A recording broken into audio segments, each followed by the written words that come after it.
कुछ आइडिया नहीं था कहाँ से क्वेश्चन बन सकते हैं। वहाँ पे मैं थोड़ा सा उसमें भगवत गीता को ऐड करके मैंने जवाब दिया था। मैं टोटली डिपेंडेंट था DIS की बुक पे और मेरे पास कुछ कंटेंट था नहीं। हमारे साथ रजत कुमार शुक्ला यूपीपीसीएस 2024 की परीक्षा में सीडीओ के पद पर चयनित हुए हैं।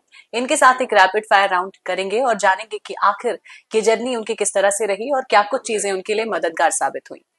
बहुत सारी शुभकामनाएं आपको। सबसे पहले जानना चाहूंगी कि पेपर 4 की स्ट्रेटेजी क्या थी।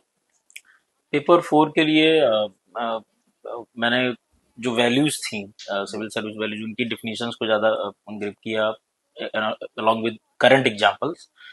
जो मैंने AI के थ्रू थोड़ा हेल्प ली कि वर्तमान में, जैसे एक एग्जांपल मैंने दिया था, एक मुरादाबाद के उस समय DM थे, उन्होंने एक सुगम्य लाइब्रेरी अभियान चलाया था, तो इस तरह से कुछ इनपुट्स दिए।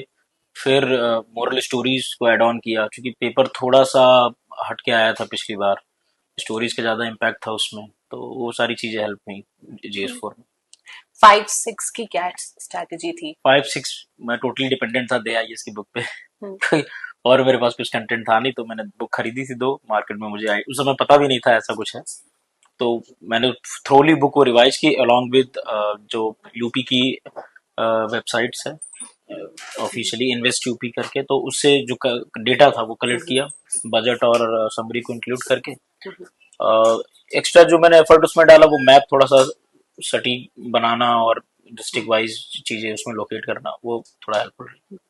इंटरव्यू में किस तरह से सवाल पूछे गए, किस तरह से खुद को आपने प्रिपेयर किया था इंटरव्यू के लिए। इंटरव्यू के लिए मैंने यहाँ पे ज्वाइन किया था गाइडेंस प्रोग्राम। सर एक हैं, तो उनके थ्रू काफ़ी ज़्यादा, क्योंकि मैंने अपनी एक थोड़ा हॉबी भगवत गीता लिखी थी, तो थोड़ा सा डेप्थ था उसमें और बहुत वाइड थी, तो कुछ आइडिया नहीं था कहाँ से क्वेश्चन बन सकते हैं।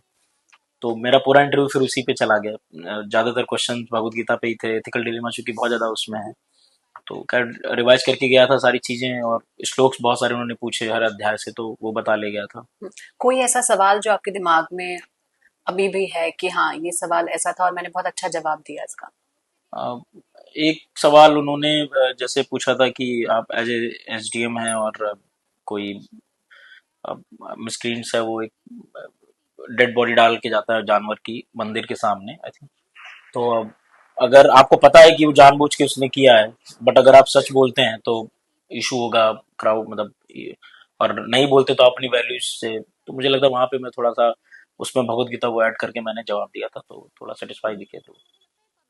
ठीक है, आपके जर्नी में क्या क्या चैलेंजेस आए।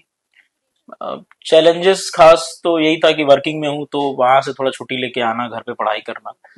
हालांकि सीनियर से बहुत सपोर्ट मिला छुट्टी के लिए और बाकी चीज़ों के लिए, तो चीज़ें थोड़ा हैंडल हुई। फिर भी ये होता है कि आप चूंकि वर्किंग में है, तो वहाँ की भी कुछ वैल्यूज आपकी हैं, इंटीग्रिटी है, वो भी करनी होती है। अच्छा, पहले भी आप जॉब में थे। हाँ, मैं रेलवे में TT के था, तो चूंकि जॉब भी TT का प्रोफाइल ऐसा है कि आपका फिक्स्ड कोई शेड्यूल नहीं होता ट्रेन में।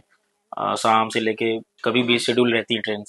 तो मैंने कोशिश की सर से बात करके स्टेशन ड्यूटी के लिए, तो फिर वो मैनेज हुई और पढ़ाई थोड़ा मेहनत हो पाई। ठीक है, आपकी इस जर्नी में काफी चैलेंजेस रहे, एक लंबा सफर आपने तय किया है। आने वाले 4 साल में खुद को कहाँ देखते हैं आप। अभी तो प्रिपरेशन जारी है, जो कुछ ठाना है, तो अभी और आगे थोड़ा प्रिपरेशन करेंगे, भी UPSC के लिए जाना है, तो उसके लिए प्रिपरेशन चल रही है। बहुत शुक्रिया आपका हमसे बातचीत करने के लिए।